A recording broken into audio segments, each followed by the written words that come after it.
श्रवण मुनि श्री सुयश सागर जी महाराज जी की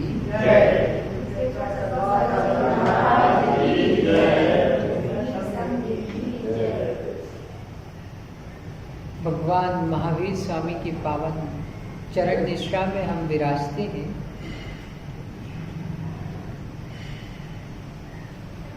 आज साक्षात तीर्थंकर तो नहीं है हमारे समक्ष, लेकिन यह हमारा अहोभाग्य है, इसे अपना परम सौभाग्य मानना कि तीर्थंकर रूपी निधि न होने पर भी उनके प्रतिनिधि दिगंबर मुनिराज हमारे सामने हैं। आज हम इंद्रिय, शरीर, भोग, विलास इनमें आसक्त हो सत्य तत्व से विमुख होते जा रहे हैं। तो इसके लिए आचार्य भगवान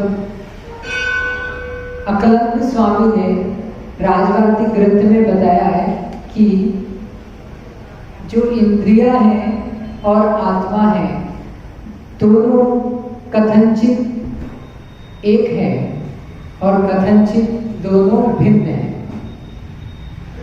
अर्थात संज्ञा, प्रयोजन, लक्षण की अपेक्षा से जो इंद्रिया है और आत्मा है दोनों में भिन्नत्व है। जैसे संज्ञा यानी किसी वस्तु का नाम, यह संज्ञा हो गई, तो आत्म वस्तु का नाम आत्मा कहा और इंद्रियों का नाम इंद्रिय कहा। तो इस अपेक्षा से आत्मा भिन्न है और शरीर या इंद्रियां भिन्न है। इसके साथ संख्या, तो संख्या में हम कहते हैं आत्मा सामूहिक रूप से एक है, लेकिन इंद्रियां, शरीर में कितनी इंद्रियां हैं हमारे? 5 इंद्रियां हैं। तो इस अपेक्षा संख्या भेद भी आत्मा और शरीर में, आत्मा और इंद्रियों में पाया जाता है। और प्रयोजन, आत्मा का जो लक्षण प्रयोजन है वह जानना मात्र है, लेकिन पृथक पृथक इंद्रियों का प्रयोजन पृथक पृथक है। अर्थात आंखें देखने का काम करती हैं, कान सूंघने का काम करते हैं, कान श्रवण करने का, नाक सूंघने का, रसना चखने का और स्पर्श का। तो लेकिन पांचों इंद्रियों के विषय अपने अपने हैं, लेकिन जो आत्मा है उसका एकमात्र कार्य क्या है? जानना। इसलिए कहते हैं ना, आत्मा जो है वह ज्ञायक स्वभावी है। हम सब मूलतः आत्मा तत्व है। शरीर के साथ बंधन है हमारा, कर्मों के साथ बंधन को प्राप्त हुआ यह आत्मा अनादि से संसार में परिभ्रमण को प्राप्त ये इसीलिए है कि वह आत्मा और शरीर दोनों के भेद को अच्छे से नहीं जान पा रहा। मुनिराज व्रतिजन साधना करते हैं तो इसी बल पर करते हैं कि अब हमने भेद बता दिया, अब कथनचित अभेद है, एक अपेक्षा से दोनों एक ही है। कैसे? जैसे किसी ने शरीर पर घाव हुआ तो आत्मा को यानी हमें अंतरंग में दुख का अनुभव होगा कि नहीं होगा? होगा। बस इसी प्रकार तो दोनों तारतम्यता है। जैसे अग्नि में तपाया हुआ लोहा या गैस पर चढ़ी हुई तवा, हम तवा पकड़ रहे हैं लेकिन वो अग्नि का संयोग होने के कारण वो कैसा है? गर्म है। वास्तव में तवा गर्म होता है क्या? नहीं, वो तो अग्नि नीचे से जल रही है, इस अपेक्षा से तवा गर्म है। बस इसी प्रकार जो इंद्रियाएं हैं वो पृथक रूप से अपना कार्य नहीं करती, वो तो आत्मा का संयोग मिला हुआ है साथ में। जैसे विद्युत है, पंखा अपना कार्य करता है, ट्यूबलाइट अपना कार्य करती है, पंखा और अन्य बल्ब अपना कार्य करते हैं, लेकिन विद्युत सब में एक समान है। लेकिन पंखा हवा देता है तो ट्यूबलाइट जो है वह प्रकाश देती है। बस इसी प्रकार आत्म ज्योति जो है वह पृथक पृथक इंद्रियों में पृथक पृथक रूप से कार्य करती है और इंद्रियां अपना अपना अलग अलग कार्य करती है। तो हमें इंद्रियों का स्वरूप जानना चाहिए कि इंद्रियां क्या करती है और हमारा स्वरूप क्या है। जब दोनों में भेद करेंगे तो हमें यथार्थ सत्य का प्ररूपण होगा और उस तत्व के माध्यम से हम अपनी आत्मोन्नति को प्रशस्त कर सकते हैं। आचार्य भगवान ने बताया कि जीव जो है वह उपयोगमयी है। जीव कैसा है?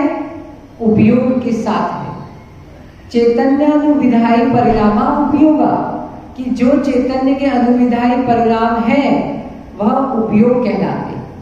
आपको पूछते ना आपका उपयोग कहाँ है, तो यह उपयोग जो है वह हमें अपने अस्तित्व का बोध कराता है, पर वस्तु से भिन्नता दिखाता है। इस पैर में उपयोग है क्या? नहीं है, लेकिन हम में उपयोग है। तो इससे हमें बोध होता है कि हम जड़ नहीं है, हम चैतन्य वस्तु हैं और हमें अस्तित्व, वस्तुत्व, प्रमेयत्व हम में जानने की शक्ति है। हम अपने ज्ञान से पर वस्तुओं को जानते हैं। जैसा हम ज्ञान से पर को जानते हैं, वैसे ही हम अगर अभ्यास करें तो हम अपने ज्ञान से स्वयं को भी जान सकते हैं। जैसे कोई दीपक है, उसको जलाने के लिए वो प्रकाश दे रहा है। अब दीपक को देखने के लिए आपको दूसरा दीपक लाना पड़ेगा क्या? नहीं। वैसे ही जो ज्ञान हमारा सबको जानता है, वही ज्ञान से हम स्वयं को भी जान सकते हैं। तो इस ज्ञान स्वरूपी निज आत्मा को हम समझे, जाने और अपनी आत्मोन्नति के मार्ग को प्रशस्त करें। इसी भावना के साथ भगवान महावीर स्वामी की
Amen.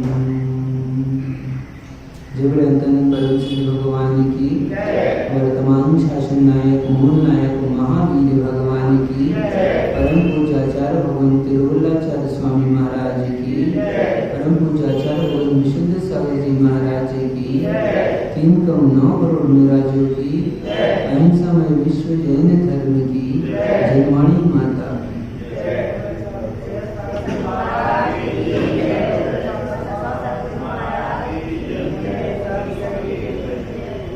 भगवानों, आज पुनः हम सभी के महाभाग्य का उदय हुआ है, जो सर्वज्ञ प्रभु की देशना हमें प्राप्त हो रही। यूं तो इंद्रियों का प्रयोग हम संसार के कार्यों के लिए किया करते हैं। यूं तो इंद्रियां हमारी पाप के कार्य ही किया करती हैं। यूं तो इंद्रियों से हम संसार की ही वृद्धि करते हैं, क्योंकि आचार्य ने कहा है कि वो हाथ नहीं है दिनेश जो द्रव्य ना चढ़ाते हैं, जो दान ना देते। वो पैर नहीं है जो जिन्हें प्रभु के दर्शन के लिए गमन ना करते हो। वो नेत्र नहीं है जो जिन्हें भगवान के दर्शन ना करते हो, देव शास्त्रों के दर्शन ना करते हो। और वो कान क्या है? कान नहीं है जो जिन्हें भगवान की देशना का श्रवण ना करते। इसलिए ये इंद्रियों का सदुपयोग कर रहे हैं।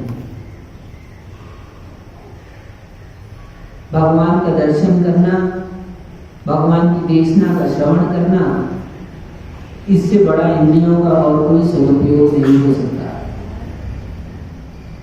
आचार्य भगवान कह रहे थे, अभी राजवार्ती ग्रंथ में इंद्रियों की चर्चा चल रही थी, तो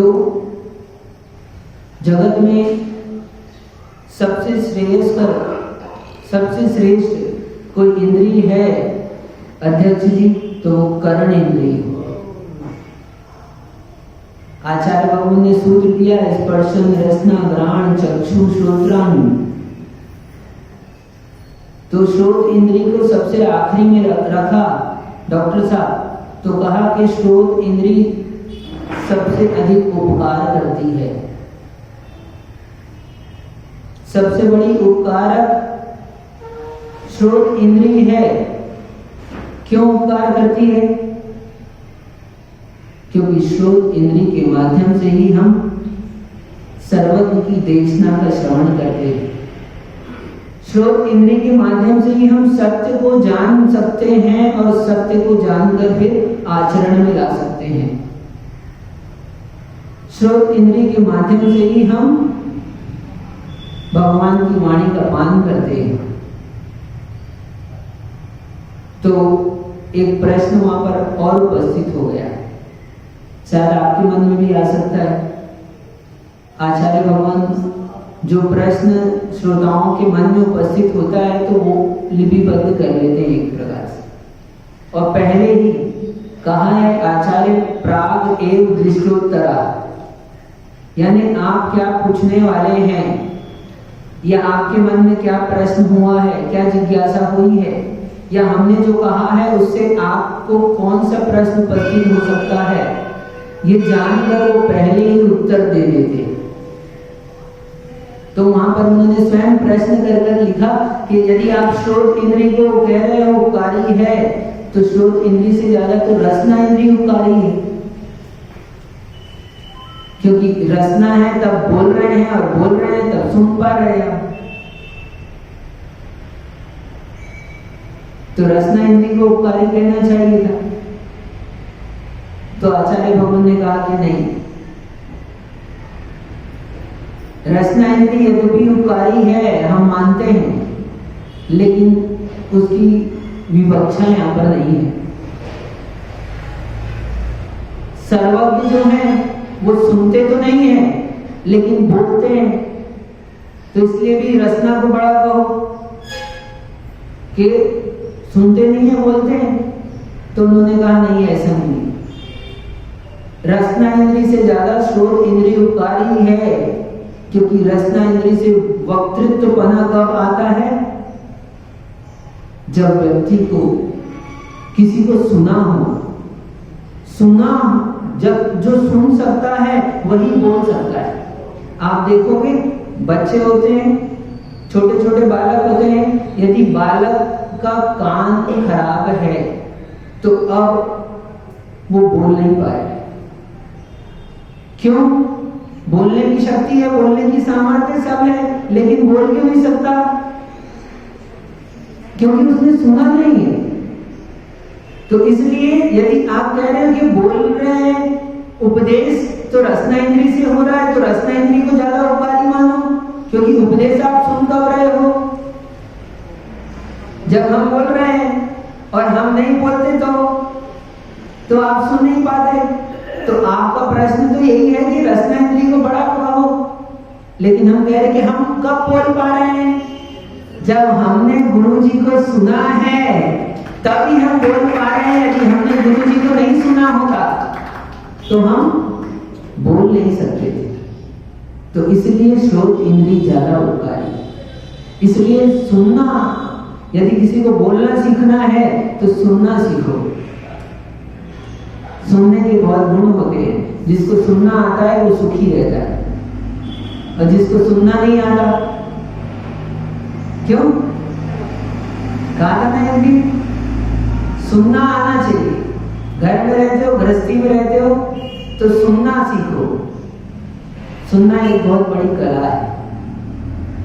तो सुनने की चर्चा है, इसलिए कहा कि श्रोत इंद्रिय उपकारी है।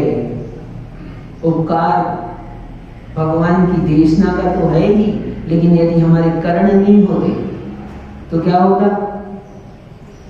थोड़ा अच्छा भी हो सकता था और बुरा भी हो सकता था।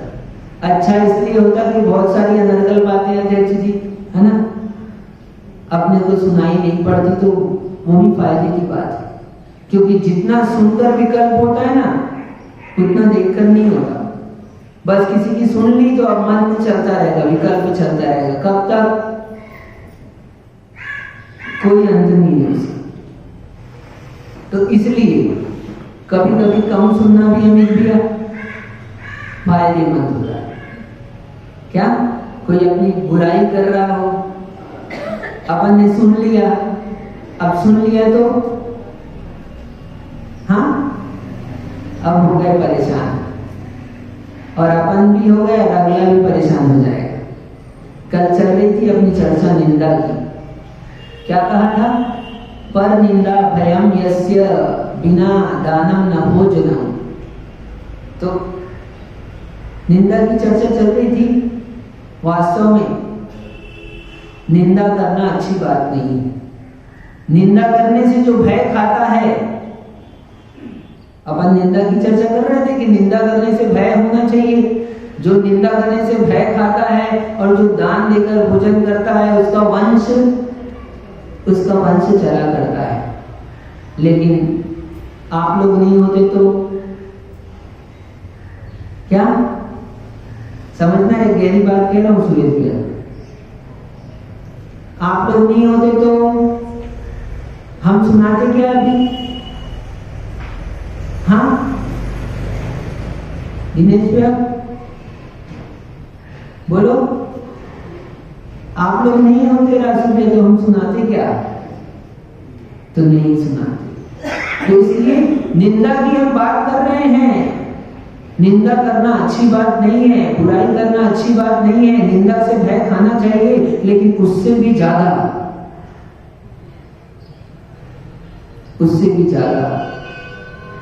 निंदा सुनने से भी भय खाना चाहिए। क्योंकि बोलने वाले को ताकत कौन देता है? यदि आप लोग नहीं होते तो हम कहते क्या? हम यहाँ पर बोल रहे हैं, क्यों बोल रहे हैं? क्योंकि आप लोग सुनने वाले हो। यदि आप सुनने वाले नहीं होते तो हम बोलने वाले नहीं होते। इसी प्रकार समझना बस कि निंदा करने वाला निंदा करता है, वो तो पाप का बंद करता ही है, इसलिए निंदा से भय खाना कहा।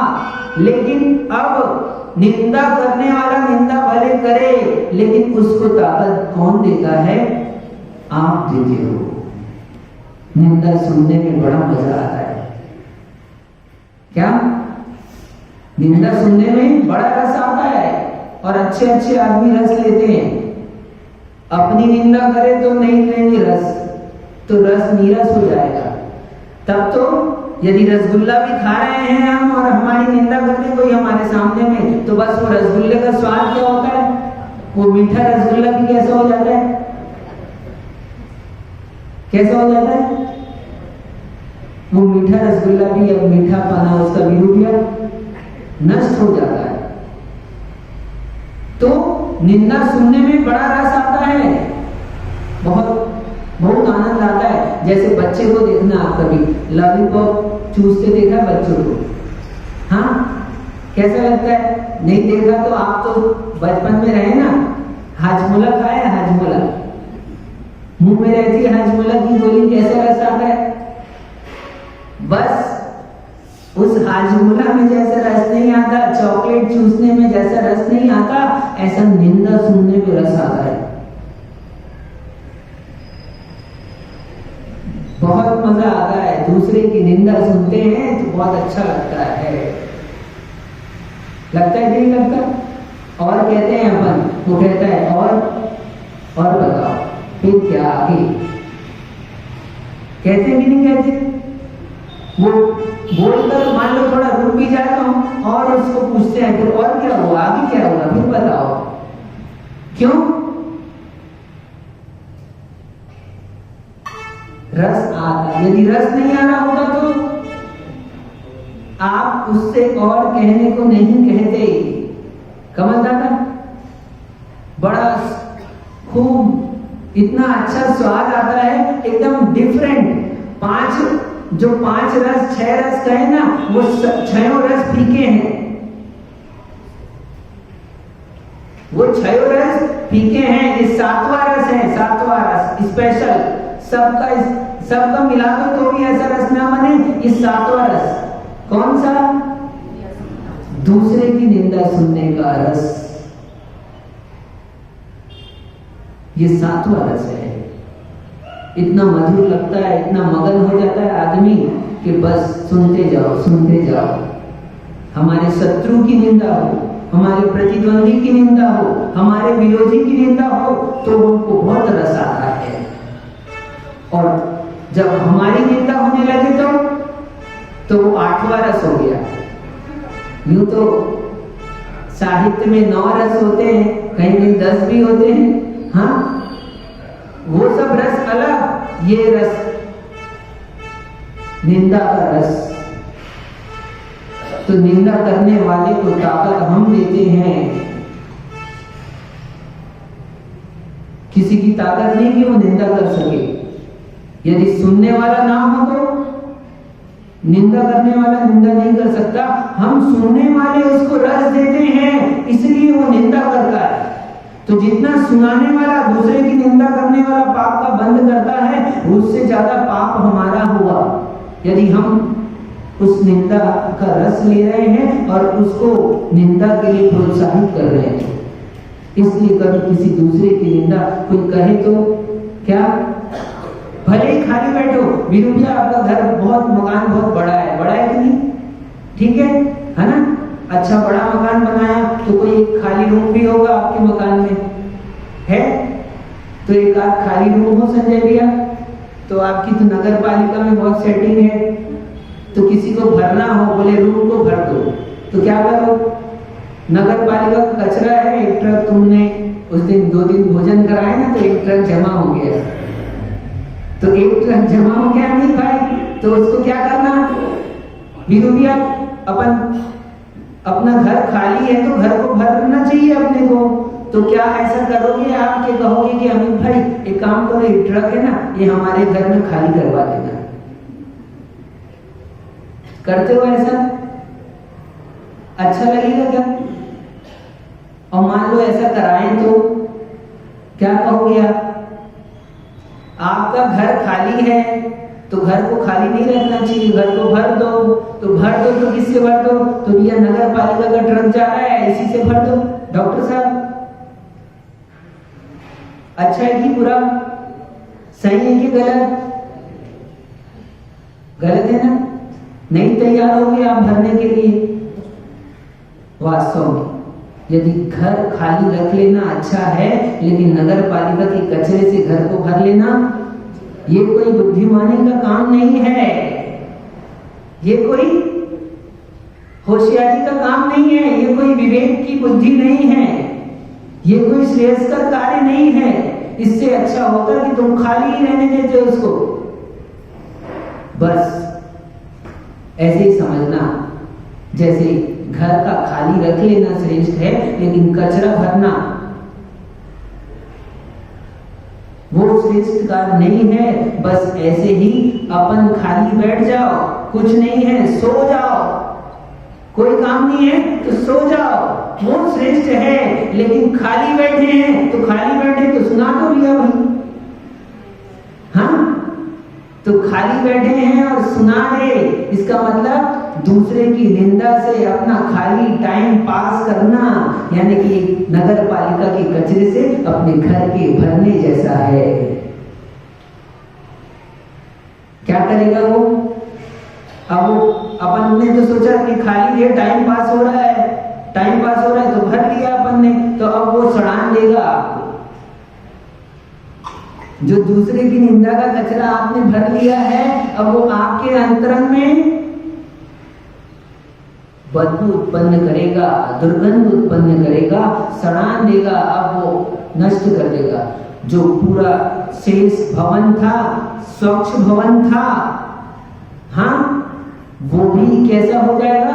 वो भी सुगंधित था, वो भी दुर्गंधित हो जाएगा। इसलिए भूल कर भी किसी दूसरे की निंदा टाइम पास के लिए भी मत सुनो। नहीं तो लगता है लोग खाली तो बैठे हैं, क्या करें, कुछ काम नहीं था तो अपन सुन रहे थे। तो कोई आपके पास आ जाए कहने के लिए तो उससे कह देना, भैया क्या कह देना, ये मेरा कान है ना, ये मेरा कान बोलना नगर पालिका का डब्बा नहीं है जो तुम आकर कहीं के भी कचरे डाल दो। इतना सा बस कह देना, तो फिर अगली बार आपके पास आकर नहीं कहेगा। तो इसलिए निंदा सुनने वाला तो कल तो बहुत मजा आ रही थी, अपन कह सुन रहे थे तो अच्छा लग रहा था कि निंदा करने वाला, तो करने वाले के लिए तो ठीक है अपन ने कह दिया, लेकिन करने वाले को ताकत किसने दी? प्रवचन करने वाले को ताकत किसने दी? हाँ, आप श्रोताओं ने दी, प्रवचन आपने करवाया, आपने ताकत दी। आप ताकत नहीं देते तो प्रवचन नहीं होगा। तो बस ऐसे ही जैसे शुभ काम में आपने ताकत दी, आपने प्रवचन कराया, तो ऐसे ही बस अशुभ काम में भी आप यदि करोगे तो आपको पाप का बंध होगा। यहाँ पुण्य का बंध हो रहा है, वहां पाप का बंध होगा। निंदा करेगा कोई, निंदा करेगा किसी और की, निंदा करने वाला भिन्न व्यक्ति है, निंदा जो कर रहा है, जिसकी कर रहा है वो भी कौन है? वो भिन्न व्यक्ति है। लेकिन आप सुन रहे हो, तो आप सुन रहे हो तो आप भी पाप का बंध कर रहे हो। आपने ही उस निंदा पुराण को बढ़ाया है।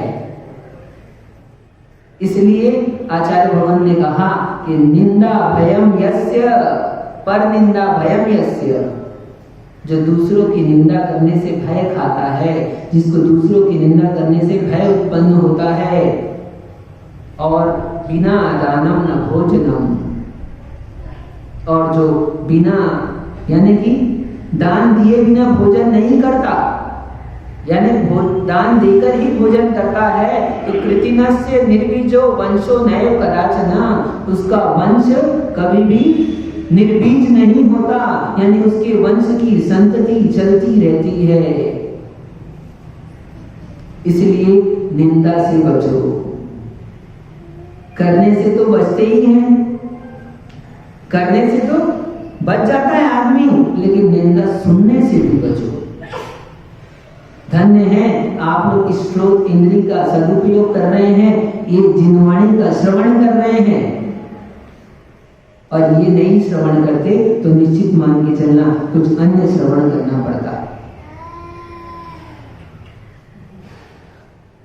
हाँ कह रहे हैं, हाँ ठीक। आगे कहते हैं आचार्य भगवान आज बहुत अच्छी सुंदर बात कह रहे हैं, आज सुनो, बहुत काम की बात कह रहे हैं। यत्र धर्मस्य साम्राज्यम प्रेमाधिक्यम च दृश्यते तद्गृहे तोष पीयूषम सफलाश्च मनोरथा। दो बात कही। आज परिवार के लोग आप लोग बैठकर यहाँ सुन रहे हो, ये इतनी सी बात सुन लो बस। आचार्य भगवान कह रहे हैं लोग आजकल बहुत आते हैं और कहते हैं घर में बहुत टेंशन है, हर किसी के घर में परेशानी है, समस्या है, तकलीफें हैं। किसके घर में? तो कह रहे हैं सुनो, आचार्य भगवान कह रहे हैं यत्र धर्मस्य साम्राज्यम, जिसके घर में धर्म का साम्राज्य है। किसके घर में? जो कोई भी हो जिसके घर में धर्म का साम्राज्य है, इसका मतलब धर्म का साम्राज्य है यानी जीव धर्म के कार्य में संलग्न होते हैं, धर्म को कार्य करते हैं, धार्मिक क्रियाओं में भाग लेते हैं। कौन? घर के सदस्य जन, घर के परिवार के लोग। तो यत्र धर्मस्य साम्राज्यम यानी धर्म का साम्राज्य है। घर में साम्राज्य होता है ना, अध्यक्ष जी आपका साम्राज्य है, घर में चलता है कि नहीं साम्राज्य? आपका साम्राज्य चलता है, इसका मतलब आपकी आज्ञा का पालन करते हैं, आपकी आज्ञा में रहते हैं, आपकी बात सुनते हैं, इसलिए कहा जाता है विनोबिया घर में आपका साम्राज्य चलता है। चलता है कि नहीं चलता? तो यहाँ पर कह रहे हैं धर्म का साम्राज्य चलता है, यानी धर्म की बातें मानते हैं, यानी धर्म का आचरण करते हैं, धार्मिक क्रियाएं करते हैं ऐसे घर में। और वहां पर क्या होता है? एक बात और कही साथ में, प्रेमाधिक्य च दृश्यते। धर्म का साम्राज्य तो है लेकिन प्रेम नहीं है। तो घर में आपस में लोग रहते हैं और घर वालों में यदि प्रेम नहीं है तो प्रेम नहीं है तो समझ लेना वो सारा का सारा धर्म भी व्यर्थ है। धर्म की क्रिया कर रहे हैं और धर्म की क्रिया कर रहे हैं और प्रेम नहीं है तो आपका धर्म किया हुआ क्या है? क्योंकि धर्म क्या सिखाता है? धर्म तो यही सिखाता है कि आपस में वात्सल्य हो, प्रेम भाव हो। और यदि वात्सल्य और प्रेम की प्राप्ति नहीं हुई है तो आपका धर्म करना व्यर्थ है। तो इसलिए कह रहे हैं जिस घर में धर्म का साम्राज्य है और उस घर में प्रेमाधिक्य च दृश्यते, यानी उस घर में आपसी लोगों में प्रेम देखा जाता है, वहां क्या होता है? वास्तव में हम लोग घर में रहते हैं, एक छोटी सी यदि आपने बात की, थोड़ी सी देर के लिए मान लो आपने कलह की, तो आप देखो उसका क्या प्रभाव होता है। एक छोटी सी बात 5 मिनट के लिए हुई हो, एक छोटी सी बात 10 मिनट के लिए हुई हो, लेकिन अब पूरा सारा दिन क्या होगा? सारा दिन द्वेष भाव से व्यतीत होगा। उस छोटी सी एक बात से आपको निरंतर क्या हुआ? पाप का बंध हुआ, परिणामों में अशुद्धता रही, परिणामों में कलुषता बनी रही। तो अब वो कलह धीरे धीरे बढ़ती जाएगी। तो इसलिए आपस में प्रेम जरूरी है। जहां आपस में प्रेम होता है वहां थोड़ी मोटी बात होती है तो आदमी भूल जाता है, चलो जाने दो, छोड़ो, हाँ। और प्रेम नहीं है तो वो छोटी सी भी बात क्या होती है? बहुत बड़ी हो जाती है। तो इसलिए कह रहे हैं कि धर्म का साम्राज्य हो और साथ में प्रेमाधिक्य च दृश्यते, प्रेम देखा जाए, और सामान्य नहीं आधिक्य, प्रेम का आधिक्य देखा जाए। वहां पर तद्गृहे तोष पीयूषम, उस घर में अमृत बरसता है। किसका? संतोष का अमृत बरसता है। तोष पीयूषम कहा, पीयूष का अर्थ होता है अमृत और तोष यानी संतोष। तो यदि प्रेम है तो संतोष बनेगा और प्रेम नहीं है तो असंतुष्ट बना रहेगा व्यक्ति। कोई काम हो, कोई चीज हो, वस्तु हो, किसी भी चीज से हो, असंतोष को ही प्राप्त होगा, उसको संतोष नहीं होगा। इसलिए यदि संतोष चाहते हो तो पहले प्रेम पैदा करो, आपस में प्रेम होगा और प्रेम रहने से ही धर्म का कार्य श्रेयस्कर है। धर्म करना आपका श्रेष्ठ है। यदि आप धर्म कर रहे हो, यहाँ तो बहुत पूजा कर रहे हो और घर में जाकर तो क्या कहते हैं लोग, इससे अच्छा होता है, इससे तो भले हम ही हैं। दिन भर 4 पूजा करते हैं, 1 घंटा मंदिर में रहते हैं, लेकिन आकर क्या करते हैं? कलह करते हैं। तो अपन क्या कहते हैं? इनसे तो भले, क्योंकि धर्म किया हुआ क्या हुआ? पूरा का पूरा क्या कर दिया उन्होंने? नष्ट कर दिया। इसलिए फिर अब उनके कोई भी काम से अपने को संतोष नहीं होने वाला। तो उस घर में संतोष होता है और कहते हैं सफलाश मनोरथ, और उनके सारे मनोरथ पूरे होते हैं। अब हम देखो सोचते हैं और वो कार्य नहीं होता। अरे दिन भर तनाव में रहोगे तो कार्य में पूर्णता कैसे मिलेगी? आपका कार्य सफल कैसे होगा? आपका मनोरथ कैसे सफल होगा? मनोरथ भी किसका सफल होता है? पुण्यात्मा जीव का मनोरथ सफल होता है। और हम तो दिन भर क्लेश कर रहे हैं, मन में तनाव रखे हुए हैं, अब मनोरथ कैसे पूरा हो? इतना सारा करते हैं लेकिन फल कुछ नहीं मिलता। क्यों नहीं मिलता? प्रेम का अभाव है। प्रेम का अभाव है, और जहां प्रेम का सद्भाव होता है वहां मनोरथ पूरे होते हैं। आप सोच लो कोई काम, निश्चित मान के चलो, चाहे संसार के काम हो चाहे परमार्थ के काम हो, यदि आपने सोच लिया तो काम अवश्य पूरा हो सकता है। लेकिन सोचना कब? सोचने के साथ में क्या क्या करना होगा आपको? आप घर परिवार में रहते हो तो वात्सल्य के साथ रहो। यदि वात्सल्य नहीं है और आप सोच रहे हो काम को, अब वो आप काम अच्छा भी होगा लेकिन वो काम पूरा नहीं होने वाला। क्यों? क्योंकि द्वेष के कारण से निरंतर पाप का आश्रय हो रहा है, और पाप का आश्रय कार्य की सिद्धि में बाधक होता है।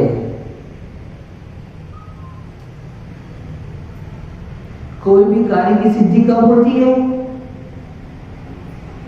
पुण्यात्मा की कार्य की सिद्धि होती है, पापी के कार्य की सिद्धि नहीं होती। और हम निरंतर संक्लेशता के कारण से, विचारों की कलुषता के कारण से कह कुछ नहीं रहे, कर भी नहीं रहे दूसरे का बुरा। क्या? दूसरे का बुरा नहीं कर रहे हम, दूसरे से बुरा कह भी नहीं रहे, लेकिन बुरा सोच सोच करके क्या कर रहे हैं? हम पाप का आश्रय कर रहे हैं। शारीरिक रूप से भी ये घातक है और मानसिक तो विकृत है ही। इसका दुष्परिणाम ये होने वाला है कि आपको असफलता ही असफलता हाथ लगने वाली है। पति पत्नी में झगड़ा हो जाए तो और रोज झगड़ा होता हो, एक दो दिन में होता हो तो करोड़पति भी रोड़पति हो जाएगा। जिस घर में कलह होता हो उस घर में लक्ष्मी का निवास नहीं रह सकता।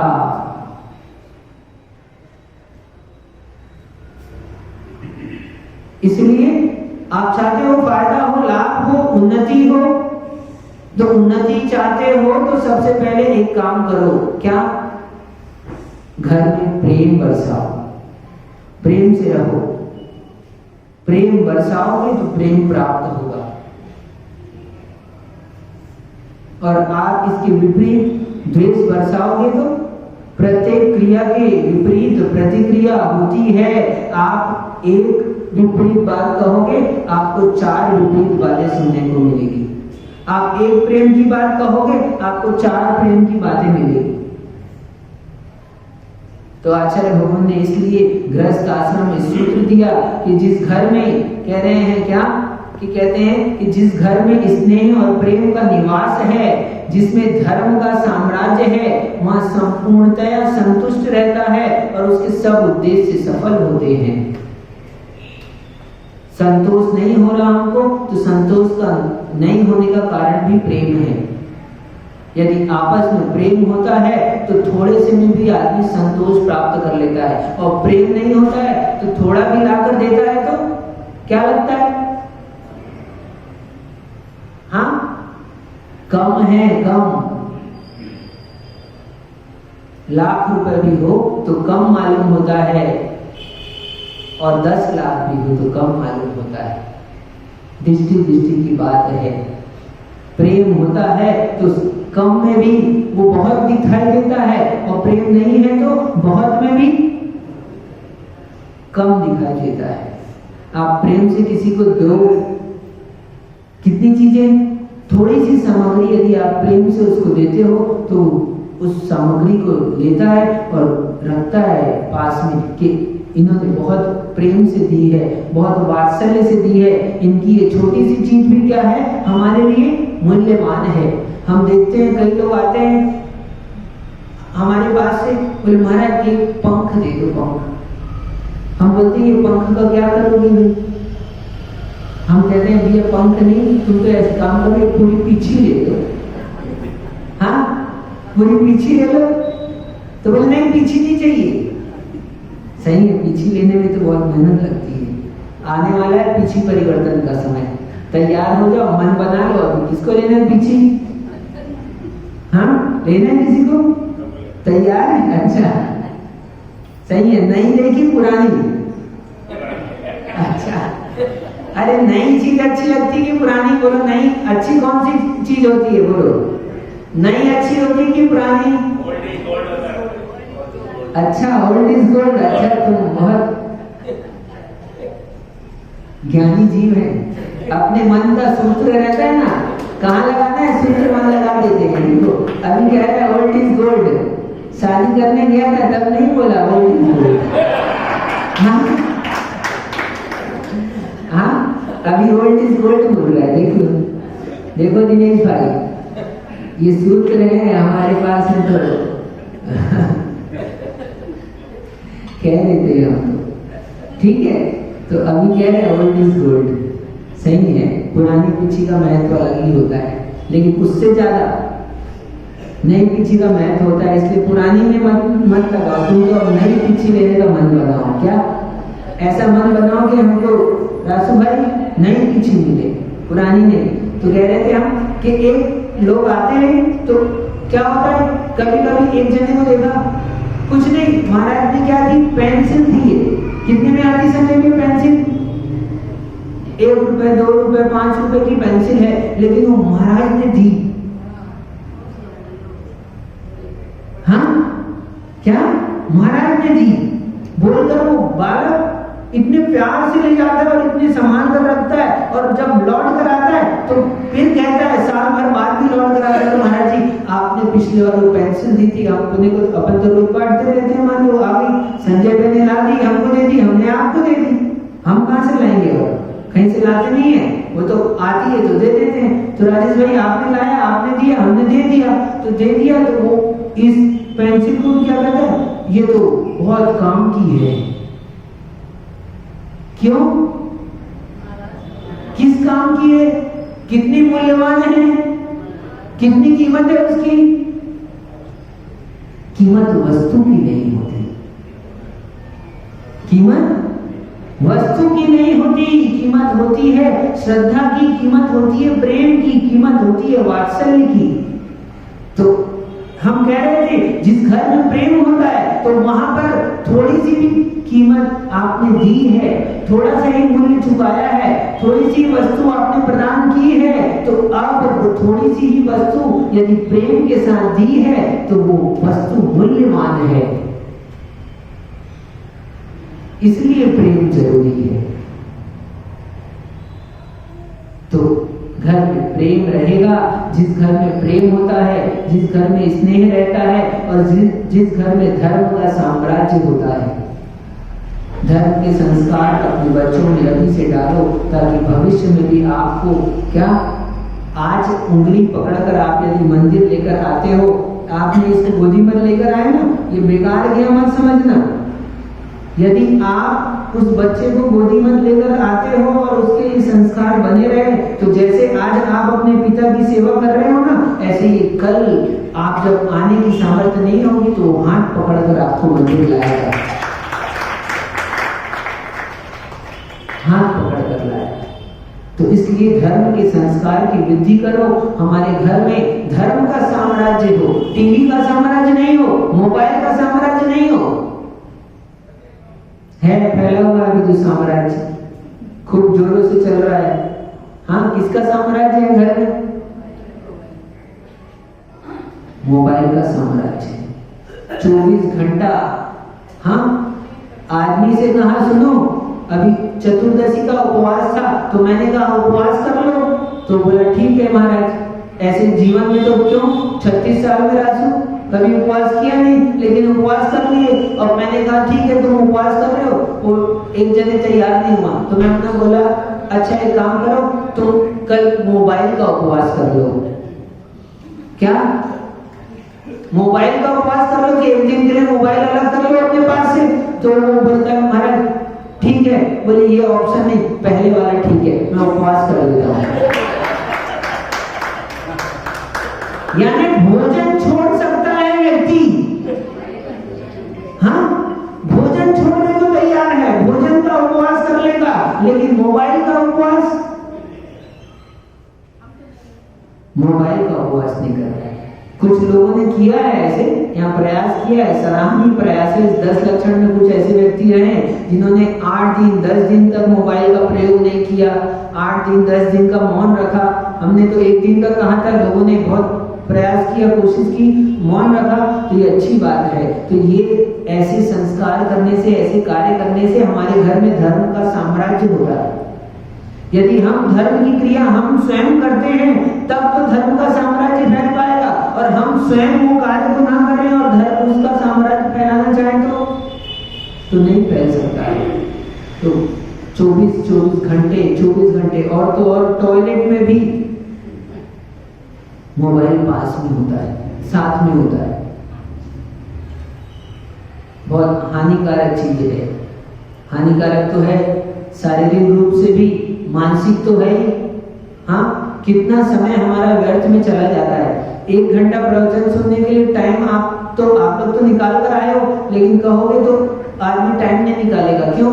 दिन भर में टाइम नहीं है। और मोबाइल में व्हाट्सएप देखने में कितना टाइम जाता है,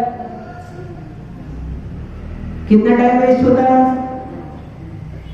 पता नहीं चलता। घंटों चले जाते हैं। एक बार चालू करता है, देखते देखते, और अब देखो अब इसका उसका ऐसा करते करते घंटों निकल जाते हैं। तो पाप की वस्तुओं का साम्राज्य जो फैल रहा है, उन साम्राज्य को कम करके धर्म का साम्राज्य अपने घर में उपस्थित करें। और धर्म के साम्राज्य के साथ साथ सबसे बड़ा, चलो ठीक है धर्म का साम्राज्य तो देरी से आएगा, लेकिन प्रेम का साम्राज्य जो आपके हाथ में है, आपके बस में है, आप कर सकते हैं। तो जिस घर में धर्म होता है, जिस घर में धर्म के साथ साथ प्रेम होता है, उस घर में संतोष होता है, पूर्णतया संतोष होता है। और उस घर के व्यक्तियों के मनोरथ, उनके उद्देश्य पूरे होते हैं। उन लोगों को कभी असफलता नहीं मिलती। आज आप अपने बच्चों को लाखों रुपए खर्चा करके बड़ी बड़ी पढ़ाई तो कराते हो, लेकिन उन बच्चों को घर पर यदि वो पढ़ते हैं, उनके सामने यदि आप झगड़ा करते हो, तो उनके मस्तिष्क में आप तनाव देते हो। आपने लाखों रुपए पढ़ाई में खर्चा किए, लेकिन रिजल्ट क्या मिलने वाला है आपको? यदि आपने गृहस्थ में रहकर घर में आप बच्चों के सामने झगड़ा करते हो, विवाद करते हो, तू मैं करते हो, तो आपने समझ लेना आपने वो लाखों रुपए फीस के बर्बाद कर दिए। क्योंकि वो बच्चा परीक्षा में उत्तीर्ण नहीं हो पाएगा, वो पास नहीं हो पाएगा।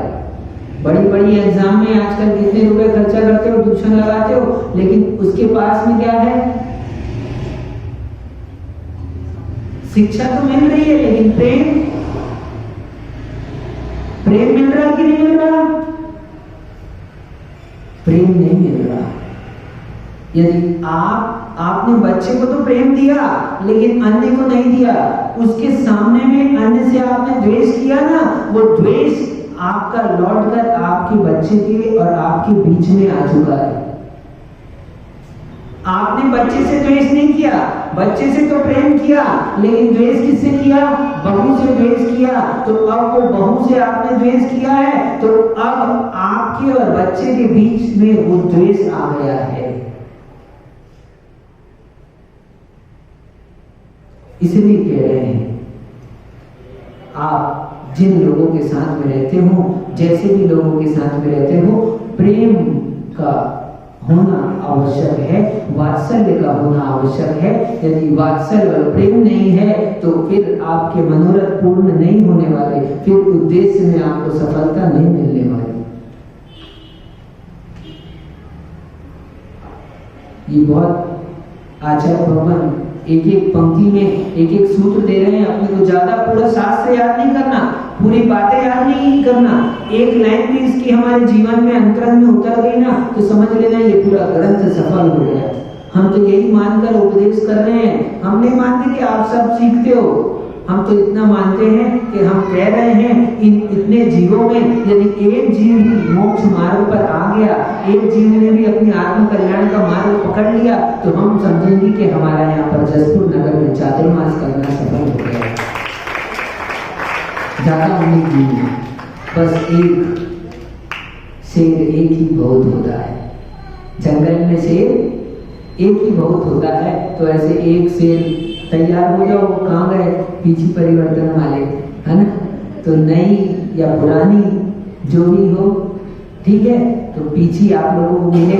हम तो चाहते हैं आप सभी को नई पीछी मिले, आचार्य जी के हाथों से आप सभी को नई पीछी मिले, ऐसी मंगल भावना आती है। लेकिन नई नहीं मिल पाती जब तक, तब तक पुरानी तो मिले, लेकिन सबको तो मिल नहीं सकती, मिलेगी किसी एक को। किसको मिलेगी?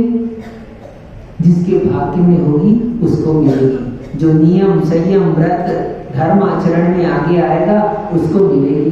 ठीक है, तो आप सब मन बनाएं, धर्म के मार्ग पर आगे आएं और अपने घर में धर्म और प्रेम का साम्राज्य फैलाएं, ताकि हमारा मनोरथ पूर्ण हो सके, ताकि हमारे को संतोष की प्राप्ति हो सके, आप सभी को संतोष की प्राप्ति हो, आपका मनोरथ पूर्ण हो। ऐसी मंगल भावनाओं के साथ जय बोले आचार्य भगवान विशुद्ध सागर जी महाराज जी।